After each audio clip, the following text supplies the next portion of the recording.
అడవి గుట్టలో ఏం జరిగింది తెలుసుకోవాలంటే నేడే చూడండి కానిస్టేబుల్ కనకం వెబ్ సిరీస్ మీ ఈటీవీ విన్ యాప్లో ఫస్ట్ ఎపిసోడ్ ఫ్రీ.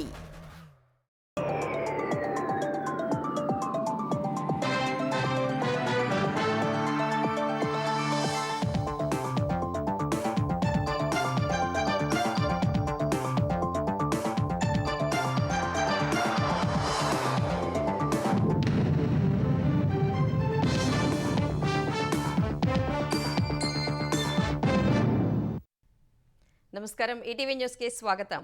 ఆంధ్రప్రదేశ్లో పెట్టుబడుల సాధనకు సహకరించాలని ఏపీ ఐటీ శాఖ మంత్రి నారా లోకేష్ ప్రధాని నరేంద్ర మోదీకి విజ్ఞప్తి చేశారు. ఈ మధ్యాహ్నం మర్యాదపూర్వకంగా ప్రధాని మోదీతో సమావేశమైన లోకేష్ దాదాపు 45 నిమిషాలు వేర్వేరు అంశాలపై చర్చించారు. ఏపీలో సెమీ కండక్టర్ యూనిట్ మంజూరు చేసినందుకు కృతజ్ఞతలు తెలిపిన లోకేష్ ఐటీ, ఎలక్ట్రానిక్స్ పరిశ్రమల స్థాపనకు చేయూత అందించాలని విజ్ఞప్తి చేశారు. విద్యా ప్రమాణాల మెరుగుదలకు ఏపీలో అనేక సంస్కరణలు అమలు చేస్తున్నామని ప్రధానికి వివరించారు. ఉన్నత విద్యలో మెరుగైన ఫలితాలు సాధించేందుకు సహకారం, మార్గదర్శనం కావాలని కోరారు. ఏపీలో కూటమి ప్రభుత్వం అధికారంలోకి వచ్చిన తర్వాత కేంద్ర సహకారంతో పలు సంక్షేమ, అభివృద్ధి కార్యక్రమాలను సమర్థంగా అమలు చేస్తున్నట్లు తెలిపారు. ప్రధాని నేతృత్వంలో వికసిత్ భారత్ 2047 భాగస్వాములం అవుతామని లోకేష్ చెప్పారు. జీఎస్టీ సంస్కరణల ద్వారా దేశంలోని కోట్లాది పేద, మధ్యతరగతి ప్రజలకు ఉపశమనం కలిగించిన ప్రధానికి లోకేష్ కృతజ్ఞతలు తెలిపారు. ఏపీలో కొంతకాలంగా నెలకొన్న వివిధ పరిణామాలను ప్రధానికి వివరించారు. ఏపీ అభివృద్ధికి అన్ని విధాలా సహకరిస్తానని మోదీ హామీ ఇచ్చినట్లు భేటీ తర్వాత ఓ ప్రకటనలో లోకేష్ వెల్లడించారు. ఈ భేటీలో యోగాంధ్ర నిర్వహణపై రూపొందించిన కాఫీ టేబుల్ బుక్ను లోకేష్ ప్రధానికి బహూకరించారు. మధ్యవర్తిత్వంలో కూడా ప్రత్యామ్నాయ వ్యవస్థలు ఉండాలని సీఎం చంద్రబాబు అభిప్రాయపడ్డారు. ఆ వ్యవస్థను రూపొందించేందుకు మార్గనిర్దేశనం చేయాలని సుప్రీంకోర్టు న్యాయమూర్తులను కోరారు. న్యాయ వ్యవస్థపై ప్రజలకు అపార నమ్మకం ఉందన్న ఆయన మధ్యవర్తిత్వంతో కేసులకు సత్వర పరిష్కారం లభిస్తుందని అన్నారు. విశాఖలో ఏసీఐఏఎం, భోపాల్ నేషనల్ లా యూనివర్సిటీ సంయుక్తంగా నిర్వహించిన సదస్సులో సుప్రీంకోర్టు న్యాయమూర్తులు జస్టిస్ పిఎస్ నరసింహ, జస్టిస్ సూర్యకాంత, హైకోర్టు న్యాయమూర్తి జస్టిస్ ధీరజ్ సింగ్ ఠాకూర్తో కలిసి చంద్రబాబు పాల్గొన్నారు.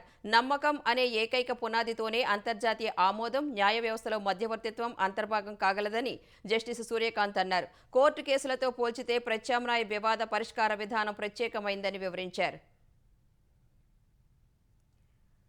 సామాజిక మాధ్యమాల్లో కూటమి ప్రభుత్వంపై స్కామ్లు అనే ముసుగులో వైసీపీ విషప్రచారం చేస్తోందని హోంమంత్రి వంగలపూడి అనిత మండిపడ్డారు. వైసీపీ వద్ద అవినీతికి సంబంధించిన ఏమైనా ఆధారాలు ఉంటే బయటపెట్టాలని సవాల్ చేశారు.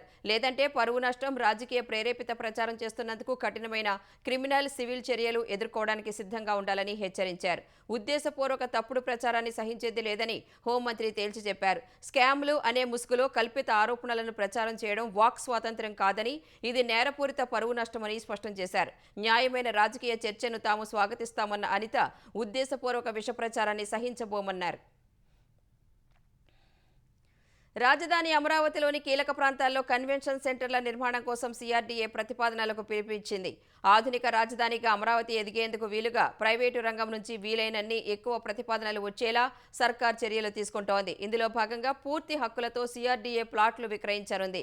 కన్వెన్షన్ కేంద్రాల ఏర్పాటు కోసం సిఆర్డీఏ అమరావతిలోని వివిధ ప్రాంతాలను ఎంపిక చేసింది. ఒక్కో హాల్లో కనీసం 300 మంది చొప్పున మొత్తం హాళ్లు కలిపి 3000 మందికి సరిపోయేలా నిర్మించాల్సి ఉంది. వీటికి టెండర్ ఖరారైన తరువాత ఏడాదిలోపు నిర్మించాలి. ఈ కేంద్రాల్లో రాజకీయ శిఖరాగ్ర సమావేశాలు, వాణిజ్య, సాంస్కృతిక ప్రదర్శనలు, విద్యా సదస్సులు తదితరాలను నిర్వహించేందుకు వీలు కలుగుతుంది. తెలంగాణ పునర్నిర్మాణంలో ఉపాధ్యాయుల సహకారం కావాలని ముఖ్యమంత్రి రేవంత్ రెడ్డి అన్నారు. హైదరాబాద్ మాదాపూర్లోని శిల్పకళా వేదికలో జరిగిన గురు పూజోత్సవం కార్యక్రమంలో ముఖ్య అతిథిగా సీఎం పాల్గొన్నారు. తెలంగాణకు నూతన విద్యా విధానం కావాలని రేవంత్ రెడ్డి పేర్కొన్నారు. విద్యాశాఖ అత్యంత ప్రాధాన్యతతో కూడుకున్నదని తెలిపిన సీఎం స్వయంగా పర్యవేక్షిస్తూ ప్రతి సమస్యను పరిష్కరిస్తున్నానని వెల్లడించారు. తెలంగాణ రాష్ట్ర సాధనలో ఉపాధ్యాయులు క్రియాశీలక పాత్ర పోషించారని తెలిపారు. ప్రతి గ్రామానికి జై తెలంగాణ నినాదాన్ని చేరవేసింది ఉపాధ్యాయులేనని రేవంత్ రెడ్డి వివరించారు. 71 ఏళ్ల కిందట ఒక్క అడుగుతో ప్రారంభమై నేడు 69 అడుగుల వినాయకుడిగా పూజలు అందుకుంటున్న ఖైరతాబాద్ గణేశుడి వల్ల దేశంలో తెలంగాణకు ప్రత్యేక గుర్తింపు వచ్చిందని సీఎం రేవంత్ రెడ్డి అన్నారు. ఖైరతాబాద్ విశ్వశాంతి మహాగణపతిని మంత్రి పొన్నం ప్రభాకర్, ఎంపీ అనిల్ కుమార్తో కలిసి సీఎం దర్శించుకున్నారు. స్వామివారికి ప్రత్యేక పూజలు చేసిన రేవంత్ రెడ్డి మత సామరస్యానికి ప్రతీకగా నిలిచే హైదరాబాద్లో గణేష్ ఉత్సవాలకు ఎలాంటి ఆటంకాలు లేకుండా జాగ్రత్తలు తీసుకున్నట్లు చెప్పారు. గణేష్ నిమజ్జనోత్సవాలను ప్రశాంతంగా జరుపుకోవాలని సీఎం సూచించారు. తెలంగాణలో గణేష్ నిమజ్జనానికి సర్వం సిద్ధమైంది. హుస్సేన్ సాగర్లో నిమజ్జనాలు పెద్ద ఎత్తున జరుగుతున్నాయి. హైదరాబాద్లో 303 కిలోమీటర్ల మేర కొనసాగనున్న శోభాయాత్రలకు నిమజ్జనానికి ప్రభుత్వం ప్రత్యేక ఏర్పాట్లు చేసింది. ఈ మేరకు జీహెచ్ఎంసీ 13 కంట్రోల్ రూమ్లు ఏర్పాటు చేసింది. 30,000 మందితో పోలీసు బందోబస్తు రంగంలోకి దిగింది. నిమజ్జనానికి వచ్చే భక్తులకు ఎలాంటి ఇబ్బందులు తలెత్తకుండా చర్యలు చేపట్టారు. నగరంలోని పలు చెరువులు, కుంటల వద్ద వినాయకుడి నిమజ్జనానికి వచ్చే భక్తులతో కోలాహలంగా ఉంది. మెదక్ జిల్లా కేంద్రంలో వినాయక నిమజ్జన శోభాయాత్ర అట్టహాసంగా కొనసాగింది. ఈ ఉదయం నుంచి 50కి పైగా విగ్రహాలు గంగమ్మ ఒడికి చేరాయి. కాళేశ్వరం త్రివేణి సంగమంలో వినాయక నిమజ్జనం ఘనంగా కొనసాగుతోంది. వరంగల్ మహానగర పాలక సంస్థ పరిధిలో 22 చెరువుల వద్ద గణేష్ నిమజ్జనం జరుగుతోంది. నిర్మల్ జిల్లా బైంసా పట్టణంలో వినాయకుని నిమజ్జనం శోభాయాత్ర నిర్వహించారు. కరీంనగర్ జిల్లాలోనూ కోలాహలంగా గణేష్ నిమజ్జనాలు జరుగుతున్నాయి. వినాయక నిమజ్జనానికి ముందు ముంబైలో మానవ బాంబులు ప్రవేశించారంటూ బెదిరింపు మెయిల్ రావడంతో పోలీసులు హై అలర్ట్ ప్రకటించారు. ఈ మేరకు ముంబై ట్రాఫిక్ కంట్రోల్ రూమ్కు బెదిరింపు మెయిల్ వచ్చినట్లు అధికారులు తెలిపారు. మహానగరంలో 14 మంది ఉగ్రవాదులు చొరబడ్డారని, 34 వాహనాల్లో మానవ బాంబులు వేర్వేరు ప్రాంతాల్లో సిద్ధంగా ఉంచారని పేర్కొన్నట్లు చెప్పారు. 400 కిలోల ఆర్డీఎక్స్తో పేలుళ్లు జరపనున్నట్లు బెదిరింపు మెయిల్ సారాంశమని తెలిపారు. ఈ మెయిల్ లష్కర్-ఏ-జిహాదీ అనే వాట్సాప్ ఖాతా నుంచి వచ్చినట్లు గుర్తించారు. పాకిస్తాన్కు చెందిన జిహాదీ గ్రూప్ సభ్యుడి పేరుతో మెయిల్ వచ్చినట్లు అధికారులు చెప్పారు. వెంటనే హై అలర్ట్ ప్రకటించిన పోలీసులు ముంబై మహానగరంలో బాంబు నిర్వీర్య బృందాలు, డాగ్ స్క్వాడ్లతో తనిఖీలు చేపట్టారు. ఇప్పటి వరకు ఎలాంటి పేలుడు పదార్థాలు లభించలేదని తెలిపారు. అనుమానాస్పద వ్యక్తుల కదలికలను గుర్తిస్తే వెంటనే సమాచారం ఇవ్వాలని ముంబై పోలీసులు ప్రజలకు విజ్ఞప్తి చేశారు. అమెరికాలో పెట్టుబడుల విషయంలోనూ అధ్యక్షుడు ట్రంప్ తనదైన మార్క్ కనబరుస్తున్నారు. అమెరికాలోని ప్రముఖ టెక్నాలజీ సంస్థల అధిపతులు, సీఈఓలకు ట్రంప్ విందిచ్చారు.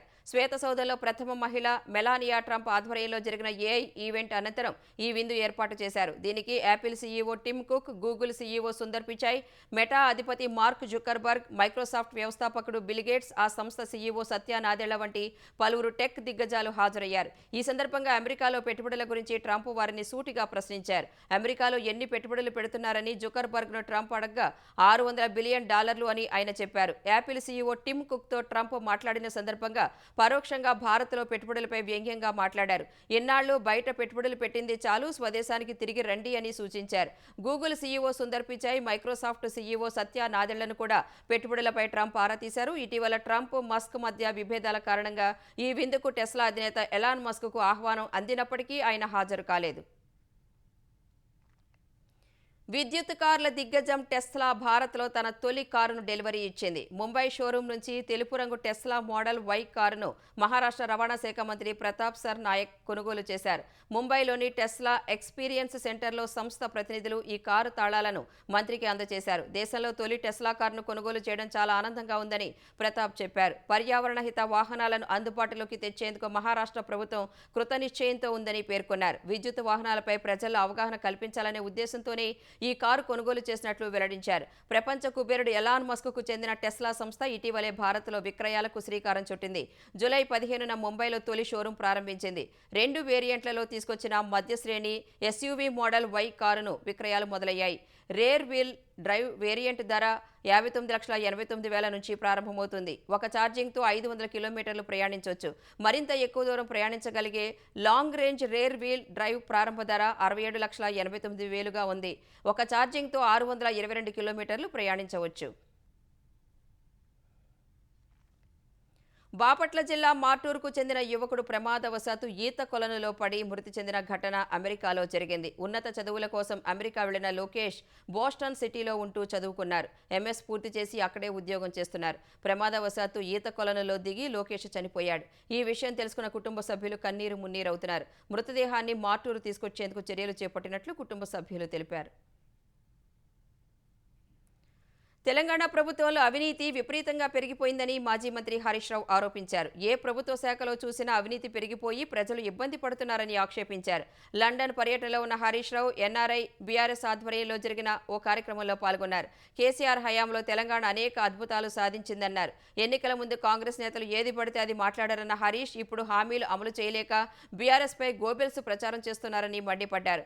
కాంగ్రెస్ నేతలకు పాలన చేతగాక బీఆర్ఎస్ నేతలను నిందించి పబ్బం గడుపుకుంటున్నారని విమర్శించారు. విమర్శించారు. కాంగ్రెస్ వచ్చాక రైతులకు ఇక్కట్లు తెచ్చిపెట్టిందని దుయ్యబట్టారు. రేవంత్ రెడ్డి సర్కార్కు సానుకూల దృక్పథం లేదని, పాలకులే నెగిటివ్ మైండ్ సెట్తో ఉంటే తెలంగాణ అభివృద్ధి ఎలా సాధ్యమవుతుందని హరీష్ రావు ప్రశ్నించారు. ఢిల్లీలోని లోతట్టు ప్రాంతాలు ఇంకా జలదిగ్బంధంలోనే ఉన్నాయి. వరదలకు చాలా మంది నిరాశ్రయులు కావడంతో పాటు ఇతర వ్యాపారాలపై కూడా తీవ్ర ప్రభావం పడింది. వరద ప్రభావిత ప్రాంతాల్లో సహాయ చర్యలు కొనసాగుతున్నాయి. ఆహార పొట్లాలు, మంచినీరు పంపిణీ చేస్తున్నారు. వరద ప్రభావం తీవ్రంగా ఉన్న ప్రాంతాల నుంచి బాధితులను సురక్షిత ప్రాంతాలకు తరలిస్తున్నారు.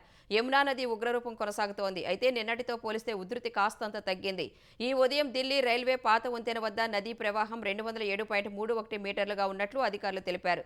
ఎగువ నుంచి ప్రవాహం తగ్గడంతో ఉధృతి కూడా క్రమంగా తగ్గుముఖం పట్టే అవకాశం ఉందని అధికారులు అంచనా వేశారు.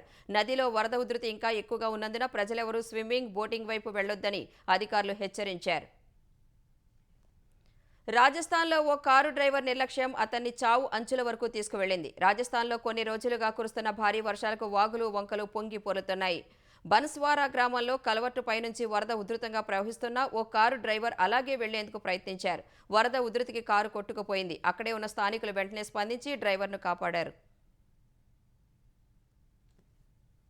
బీహార్ బీడీ రెండు బీతోనే మొదలవుతాయంటూ కేరళ కాంగ్రెస్ పెట్టిన ఎక్స్ పోస్ట్ రాజకీయ దుమారం రేపింది. జీఎస్టీ సంస్కరణలో భాగంగా పొగాకు ఉత్పత్తులను 40% పన్ను పరిధిలో చేర్చారు. అయితే బీహార్ బీడీలపై మాత్రం పన్ను శాతం 18కి తగ్గించారు.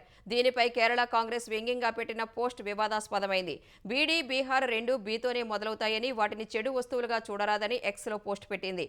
బీజేపీ అభ్యంతరం వ్యక్తం చేయగా కేరళ కాంగ్రెస్ ఆ పోస్టును తొలగించింది. ఇదివరకే ప్రధాని మోదీ తల్లిని అవమానించిన కాంగ్రెస్ ఇప్పుడు బీహార్ను బీడీతో పోల్చిందని బీజేపీ మండిపడింది. దీనిని ఆర్జేడీ అగ్రనేత తేజస్వి యాదవ్ సమర్థిస్తారా అంటూ బీజేపీ నేత షెహజాద్ పూనావాలా ఎక్స్ వేదికగా ప్రశ్నించారు. అమెరికాలోని పలు ప్రభుత్వ విభాగాలు సహా పాలనాపరమైన అంశాలపై దూకుడుగా వ్యవహరించి వార్తల్లో నిలిచిన అగ్రరాజ్యం అధ్యక్షుడు డొనాల్డ్ ట్రంప్ మరో సంచలన నిర్ణయం తీసుకున్నారు. పెంటగాన్ పేరును డిపార్ట్మెంట్ ఆఫ్ వార్గా మార్చనున్నట్లు ప్రకటించారు. ఈ మేరకు త్వరలోనే ఎగ్జిక్యూటివ్ ఆర్డర్పై సంతకం చేయనున్నట్లు ఆయన తెలిపారు.